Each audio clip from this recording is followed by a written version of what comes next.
Okay, TV Nation, it's time to talk about Joe List. Now, you might have seen how his deeply offensive remarks about the Amish caused Bobby Kelly to walk out on a recent episode of The Regs. But this is just one of a series of deeply troubling actions displayed by Joseph. And to understand who he really is, you have to go back to before he was a successful stand-up, back when he was just Mark Normand's assistant. You see, for years, Joe List worked under Mark, assisting him with daily needs. And if you didn't know, Mark Normand has a rare throat condition that, when flared up, causes total vocal cord paralysis. And so when Mark was on tour but suffering through an episode, one of Joe's jobs was to mimic Mark's voice on a microphone from behind stage, while Mark lip-synced to his own act in front of the crowd. But after a few years of working for Mark, Joe List got tired of standing behind the curtain and started his first grift. Apparently, all throughout this time period, Joe List was performing secret shows as Mark on the side. Joe would wear a wig and request the lights be incredibly dim at venues, and he got away with it. That is, until the real Mark Normand caught wind of what Joe was up to and promptly fired him. But that didn't matter to Joe anymore. He now knew the complex and secret joke codes, like shame plus sex equals laugh. So Joe became a successful comic in the New York scene. So why doesn't Mark Normand hate Joe List? Well, according to insiders, Joe List is a trigger-happy gun nut who's always armed. And that's why Mark looks so uncomfortable when he's on a podcast with Joe. He's afraid for his life. And the bully known as Joe List has used his terrifying reputation to climb the Hollywood ladder. And after a long overdue lunch with Chris Angel, I was able to get my hands on Joe List's personal journals. And the truth is more shocking than you'd believe. Apparently, the real reason Joe Rogan moved to Texas was fleeing from the dangerous and territorial Joe List. And after List took over LA, any comedian that wasn't willing to obey the rules was forced to eat human feces. And now that Joe has been romantically linked to Zendaya, he stepped into an even bigger arena to bully. And this week, Joe did something unthinkable, intentionally ending his own stand-up career by saying the N-word live on Jimmy Fallon. Apparently, List is so confident in his new career as a rap manager that he decided to burn all bridges to comedy. But so far, the only client Joe has managed to sign to his roster is a young folk rapper named Young Neil. And there's plenty more strange things about Joe, like the time he credit card swiped Rihanna's butt crack as a hilarious joke and got bitch slapped live on TV, or how he privately wired P. Diddy $100,000 after his arrest. But we'll have to save that for another time. Until then, Joe List, you're a total bitch.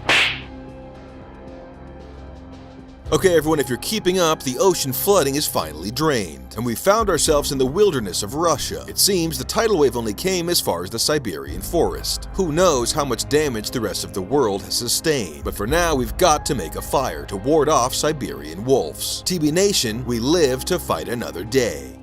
Okay folks, it's time to talk about Jack Black. Now Jack has worked hard to build up a former Dave Grohl-like image of all-around good guy. But you might be shocked to learn Jack Black isn't what he seems. Now we all know before he was a big-time movie star, Jack Black formed the comedic music group Tenacious D back in 1994. But few know that the inspiration for this musical duo was born out of sincerity. You see, in the early 90s, Jack Black was obsessed with the British rock group Supergrass, and he even started styling his hair like the lead singer Gaz. But though Jack had a powerful voice, he couldn't bring himself to perform live. To his credit, Jack was aware that him and Kyle's age and looks pretty much guaranteed they wouldn't make it in the music business. After all, in this era of heroin-chic grunge, Britpop by some old fat guys wasn't gonna cut it. But there was one area of entertainment that didn't discriminate based on age or looks or criminal past: comedy. And that's when Tenacious D converted their catchy Britpop songs into hilarious sex puns. But it wasn't all downhill from there. It still took years for Tenacious D to reach the level of recording their own hit album in 2001. Until then, Jack Black and Kyle Gass were relegated to bit parts in movies and TV, but neither of them was able to break into leading roles. But finally, in 1999, both Jack and Kyle are cast in the Foo Fighters music video for Learn to Fly. And apparently Jack hit it off so well with Dave Grohl that the two became best friends. And it was actually Dave who helped Tenacious D get signed and gain the notoriety and status they reached in the early 2000s. And while there's nothing wrong with helping a friend, Dave's recent troubles have revealed there's more to the story than anyone could have ever guessed. It was recently revealed that Dave Grohl is a member of the Corinthian Church, a strange and secretive group that many claim is similar to Scientology, only this religion's focus is on the luscious locks of its members. Apparently the only way into this group is by invitation, and it has to be proven through a genetic test that you won't go bald in the future. You see, the Corinthians believe one's soul resides in the keratin upon their head, and they take the biblical tale of Samson quite literally. So maintaining your flowing mane is the main rule for this bizarre religious group. But there are in fact many more in Hollywood under this group's control. So how did I get all this information? Well, I was contacted by the only living former member of the Corinthian Church, LA comic Sam Orson. Now, apparently Sam was a member for just under a year when he witnessed an initiation ceremony where a new pledge was forced to eat human feces. Well, Sam Orson wasn't willing to slurp the stool, so he faked his own death just like Chris Cornell to escape the Corinthians for good. And that's why Sam has recently been spotted with a shaved head. You see, the Corinthians view short-haired people as subhumans and avoid all interactions, helping Sam to hide in plain sight. And now it all makes sense. Jack Black's leap into leading man in major motion pictures was no accident. It was only after signing his life away to the Corinthians that Jack was able to break into the mainstream. Now it becomes disturbingly clear why Kyle Gass wasn't able to accompany Jack on his ride to the top. Kyle's bald head rendered him ineligible for membership in the Corinthian Church, so Jack sacrificed his lifelong friendship for a golden ticket. But the Corinthians aren't just an exclusive club for elites like Jared Leto. They've also got a sinister plan to rid the world of the bald. You see, according to Corinthic code, the world will only be pure when the bald reside on Mars. And the Drudge Report claims the majority of the money the Corinthians collect from their celebrity followers is being put towards this very goal. They're apparently building rockets to send the Baldanese to work camps on Mars, mining for vitamin X. But there's plenty more about Jack Black that clearly indicates he's a psychopath, like how he used to date Kathy Griffin, or how he stands accused of killing an entire family of clowns after flicking a lit cigarette in a local Taiwanese circus. But we'll have to save that for another time.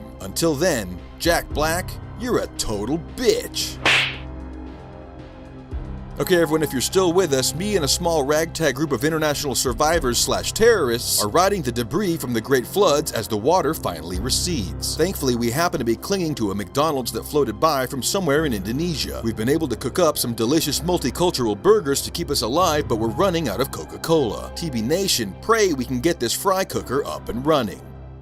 Dear TB Nation, this is a special emergency report. Today I received this email from Tony Hinchcliffe himself. You thought you could stop me, TB, but I've reached critical mass. Everybody knows who I am, and soon my plan will be complete. I will be the new Ra, God of the Sun. Incredible. P.S. By now, you've probably seen how Kill Tony has made it onto Netflix. Well, this mega deal may just have secured all of our deaths. You see, this planet doesn't have much time left. The comedy mothership in Austin was actually designed to take flight and escape to a new planet, where the 250 actually funny comedians can start a new society with zero competition. But I've discovered an even more sinister plot. This whole time, the Kill Tony show hasn't really been about the comedians. It's about the audience. The Austin Axis of Evil has been culling through audience members, finding those who laugh hardest, with plans to abduct these foolish fans and take them to the new planet. And according to these documents, they intend to keep these audience members in Matrix-like gel pods to extract a constant flow of laughter. You see, on this new planet dubbed Killtopia, there will be no more bombing, a comedian's paradise, where even a bad premise gets a standing ovation. And so now you see, we have to stop them. If the Austin Axis of Evil is able to escape Earth's atmosphere, there will be no hope left for comedy. TB Nation, it's time to rise up and make our voices heard. Please share this important and completely factual video with every former coworker still listed in your phone. It's the only way to save the world. Okay, TB Nation, it's time to talk about Doug Loosenhop, aka DJ Doug Pound. Now, you might know Doug from his many popular works, including with Tim Heidecker or on Portlandia, or even his earliest work, the infamous E-Bombs World G.I. Joe videos. But while Doug is clearly a brilliant comedic mind, he's chosen largely to stay out of the spotlight. But why? Well, I found out just what DJ Doug Pound doesn't want you to know. You see, Doug was actually a successful child actor in the 90s on the hit show The Torkelsons. Now, apparently Doug hated playing the role of Chucky Lee Torkelson, and as soon as his contract ended, Doug left acting for good. And his friends say this is when Doug went full counterculture and got into skateboarding. And at the time, this wild new sport of boarding while using the technology of skate was considered completely crazy. But some forward-thinking minds saw the industry's growth potential. And one of those minds was Doug Loosenhop and his rich uncle who was willing to invest. So during his senior year of high school, Doug started his own skateboard brand he called Dicks. And Doug apparently thought it would be hilarious for people to say they were riding a dick. But this childish sense of humor didn't help make any sales. And Doug was left with 7,000 unsold dick boards. But DJ Doug Pound wasn't deterred, and he pivoted to building a new business, eBaum's World, the website that started the earliest viral videos long before Lord YouTube existed. But though eBaum's World was an overt success as far as a video sharing platform, it wasn't able to monetize and eventually went under, leaving the market wide open for YouTube to build a better engine. And here's where we lose track of Doug for about 5 years. The next time he's seen, he's a highly influential video editor at Adult Swim, and has even been quoted as saying Tim Heidecker would be nothing without him. And it is indeed true that in this early era for Tim and Eric, DJ Doug Pound was the one in charge. But after the Tim and Eric show ended in 2017, the tables turned when Tim started his own show, Office Hours Live. Doug, finding himself out of a job, apparently had to beg Tim to be a part of this show, after being kicked off of Moshe Kasher's podcast because his drops annoyed one guest one time. And apparently this is when Tim Heidecker's vindictive side came out, as he hired Vic Berger to do the same job as Doug at the same time, creating a tense environment where everyone is left wondering who does the funniest drops. And while that battle rages on to this very day, I'm still left wondering about Doug's past. How was he able to fund so many businesses that failed at such a young age? Well, after emailing Alex Jones's ex-wife, I was able to obtain these documents that explain everything. You see, Doug Lucenhop's uncle is Dick Cheney, and that's the real reason Doug wasn't able to sell a single skateboard to the youth of the early 2000s. Dick Cheney's face plastered all over a skateboard just wasn't sellable, and even the launch of the website eBaum's World was based largely on housing Dick Cheney's massive collection of videos of people eating human feces. But if Doug was so connected, how did he end up under Tim Heidecker's thumb? Well, the truth makes total sense. You see, Tim Heidecker's step-uncle is actually Osama bin Laden, and as we all know, Tim has used his connection to Osama to dominate Hollywood from behind the scenes in Glendale. And if that wasn't enough, it's even been reported that Tim Heidecker has been accused of forcing Doug to smoke cigarettes. And some even suspect that Doug's YouTube show The Pound House is a Stanley Kubrick-like showpiece designed to expose Heidecker and the high government. We may never know the truth, but it seems likely that everything I've said is a fact. And there's plenty more strange things about DJ Doug Pound, like the time he spent the night in jail for uppercutting early 2000s rapper Eve, ironically at an Eve 6 karaoke event, or how he's trying to start a new business, Dean Cain's Donuts. But we'll have to save that for another time. Until then, Doug Lucenhop, aka DJ Doug Pound Cheney, you're a total bitch! Okay everyone, if you're keeping up, it appears we created a water world, much like the movie that should have certainly had a sequel at least. Me and the small group still left clinging to the rock face jumped onto some floating debris and have been swept far out into the ocean. What will happen to us now? Will Kill Tony flourish in this water world the same way the Oilers did? Could I be the Kevin Costner of this water world? TB Nation, it's all come down to this. Okay folks, it's time to talk about Joda Rosa. Now before he was born, his father, David Rosa, converted to living a traditional Amish lifestyle. And this is why most people foolishly mispronounce Joda's name. So growing up as a traditional Amish in Pennsylvania, young Joda knew nothing of the modern world all around him. But if you know anything about the Amish, you've probably heard of their tradition of Rumspringa, a rite of passage where teens are allowed to go off and explore the outside world. And while Joda was at first reluctant to embark on this journey, his father explained to him that the Rosas actually came from the outside world and there was nothing to fear. Well, this pep talk might have worked too well, because as soon as Joda experienced the pleasures of the modern world, he had no intent of going back. And it's rumored that during this wild time period, he even tried eating human feces. And while it is rare for people living traditional or isolated lifestyles to convert to modernity, it's not unheard of. And while living in the secular world, Joda found solace in the form of a film known as Cadet Kelly. He could relate to Hilary Duff's character just wanting to be herself in a rigid world controlled by Christy Carlson Romano. And after watching the Hilary Duff smash hit Raise Your Voice, Joda was inspired to create music of his own, developing a wild character known as Muck Sticky. Now, though Joda's passion was sincere, his talent was abysmal. And with very few influences to draw from, he made some of the most unlistenable rap music ever created. So by the early 2000s, Joda has gone from a traditional Amish lad to being a viral joke, with even Craig Ferguson taking aim at Joda's rhymes. And at that time in the comedy world, if Craig Ferguson didn't like you were sunk. He was, for all intents and purposes, the Johnny Carson of that era. But surprisingly, this all backfired when a comedian approached Joda to form a new intentional comedy rap duo known as The Deep.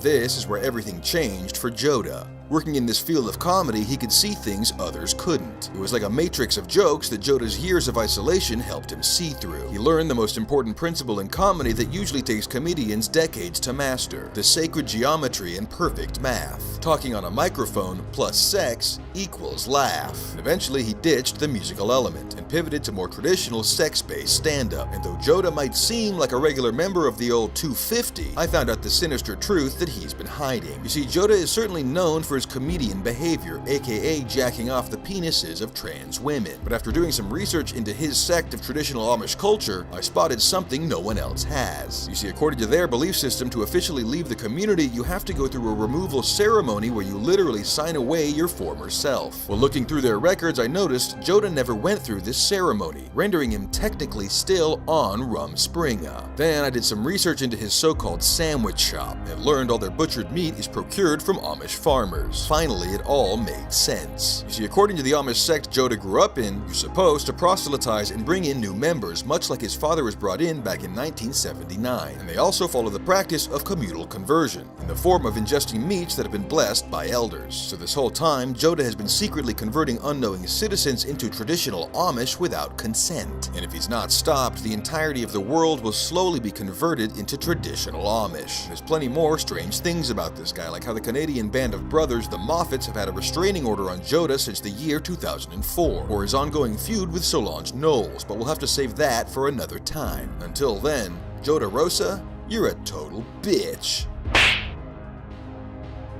Okay everyone, if you're keeping up, we're in North Korea, but the contagion known as the Macarena has spread throughout the country. I remembered back to when the Macarena first hit America and recalled it took about a year for people to stop doing the dance. These North Koreans were as good as dead. We had to move. We made our way to one of their military facilities and found an armed nuke. This might be the only way to take out the Austin axis of evil for good, if only we can figure out how to aim this thing. TB Nation, wish us luck. Okay, TB Nation, it's time to talk about Paul Shear. While most people think of him as a sweethearted and all-around good guy, I found out the shocking truth. Now, everyone knows how Paul Shear worked at Blockbuster Video growing up and how much he loved this job. And while the public has been quick to mock the demise of this one-time juggernaut of a company, that's actually exactly what Blockbuster wanted. You see, looking back, it seems odd that Blockbuster wouldn't pivot to the online world like Netflix did. After all, Blockbuster had been around for much longer and certainly had the funding to build a platform. Well, according to these documents I stole from the National History Museum, Blockbuster, the video rental company, was nothing more than a shell business that a group called the URCC was using to locate the perfect specimens for their future plans. But whatever those plans were wasn't listed here, so I started looking into other former Blockbuster employees, and found that they had all either become highly successful people in the field of entertainment like Paul, or had entirely disappeared from the planet. So what was happening to these former Blockbuster employees? And what exactly was the URCC? Then, out of nowhere, I received a strange email allegedly from Bill Maher himself, telling me to leave this story alone, and that the URCC is a good and necessary program. So how did Bill Maher know I was investigating the URCC? And how did he get my email address? I must have been bugged, but by whom? Or whomst? Well, I couldn't find any info on the URCC online, but just when I was about to give up, I saw something impossible. While watching an old music video for the band Burning Sensations, I noticed the lead singer of this 80s rock group looked identical to Paul Shear, even down to wearing the same fedora as his character in The League. But Paul Shear would have only been 8 years old at the time of this band's biggest hit, Belly of the Whale. So what the hell was I looking at? Well, after hacking the dark web, I finally found out. You see, the URCC stands for the Universal Religious Control Center, and they're a powerful and shadowy group tasked with not letting one religion take over the entire planet. So whenever a dangerous religious uprising occurs, the URCC is there to employ their tactics at undercutting any movement before it becomes too big. And they used their shell corporation Blockbuster to attract the type of people who would love a real sci-fi adventure. You see, the URCC broke the code for time travel, and they send their Blockbuster employees back in time to stamp out history's biggest religious takeovers. Apparently, the only way to make this technology work is to ingest human feces, allow the toxic shock syndrome to set in, and then enter the magnetic gel chamber that sends you hurling through time, literally. So Paul Shear has been sent back in time over and over again to save the future from fanaticism, be it the Crusades in 1095 to the German Peasants' Revolt of 1524, and even the Shimbara Rebellion of 1637. Paul was there, and he uses his comedy to form cracks in whatever dangerous belief system is rising up, like when he went back to 1984 and had David Copperfield do his fly over the Grand Canyon spectacle. Well, just as Paul had planned, the public laughed at this poorly executed puppet trick, and America's overall belief in supernatural activity decreased by 10%. And there's plenty more crazy things Paul is linked to, like the time he beat up Bobby Lee for taking his girlfriend Natasha Rothwell, or how he's trying to make weed illegal again in California. But we'll have to save that for another time. Until then, Paul Shear, you're a total bitch. Okay folks, if you're keeping up, me and what's left of this international group of ragtag soldiers just launched a nuke from North Korea. While we did have the correct coordinates to Austin, Texas, 2 minutes into our flight, our warhead was diverted by over 100 tone drones. The Austin axis of evil had been watching all along. The nuke that was intended to land directly on the stage of the comedy mothership instead hit the South Pole. Who knows what effects this will have on the planet. But for now, we're running for the hills. TB Nation, batten down the hatches. Okay, TB Nation, it's time to talk about Bill Burr. Now, a lot of people have been talking about Bill lately after his non-controversial take on the LA fires, with some claiming he's just another Hollywood phony. Well, what if I told you that's exactly what Bill wants you to think? But why? Well, to understand, you have to go all the way back to before Bill was in comedy. You see, back in the early 90s, Bill Burr and Dane Cook were the drummer and bassist for the rap rock group Zebrahead. Now, before Zebrahead was the beloved and still well-known band with 13 full-length releases they are today, they were a struggling band like any other. Eventually, Bill and Dane got tired of waiting for success and quit the music group to jump on the stand-up bandwagon. Well, a year later, Bill and Dane remained struggling stand-ups, while Zebrahead became 1999's most celebrated artist on the Tony Hawk Pro Skater 1 soundtrack. Well, if you're anything like me, you saw Bill Burr on Comedy Central for years and years, and then one day he was finally deemed famous. And while some say he clearly worked his way to the top, I saw something more sinister. You see, Bill Burr has always pitched himself to us as a no BS Boston boy who tells it like it is. But I found these immigration documents proving that Bill didn't even live in America until he was 24 years old. You see, Bill Burr's real name is William Frederick Berger, and he's from Hamburg, Germany.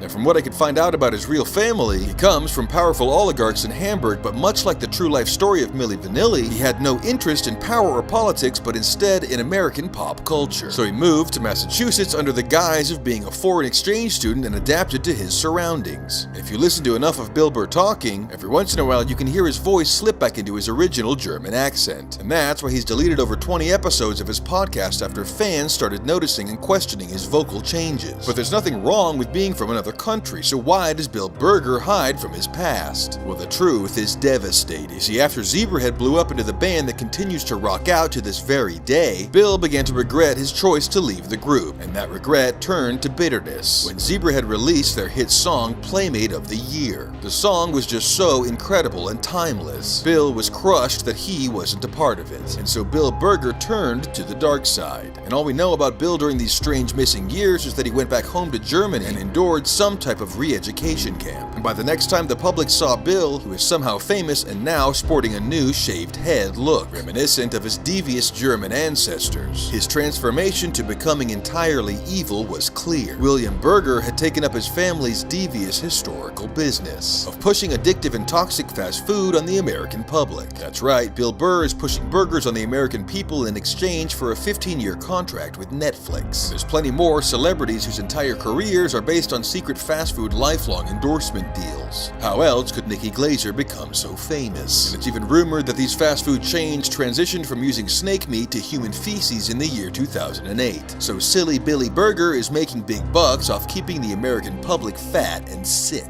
On top of that, Bill's been linked to the Red Rebellion, the dangerous group of terrorist redheads hell-bent on revenge for their portrayal in TV and film. The Red Rebellion has even been accused of starting the tragic LA fires. And there's even more strange things about Bill, like how he's gotten back into drumming and started a band called Horseface, or his brutal assault on Jerry Seinfeld at the SNL 50th reunion after party. But we'll have to save that for another time. Bill Burr, aka William Frederick Berger, you're a total bitch. Okay everyone, if you're keeping up, our nuke accidentally landed on the South Pole, causing tidal waves around the planet and the rapid melting of vast ice sheets. We ran for the mountains, but only a few of us made it. For now, it's just me, one Egyptian dance instructor, a North Korean soldier, an Iranian terrorist, and an African rebel. It's as if we're some type of basic street joke. For now, we're clinging onto the rock face waiting for the water to subside. TB Nation, we're gonna need a miracle. It's time to pray for a wish.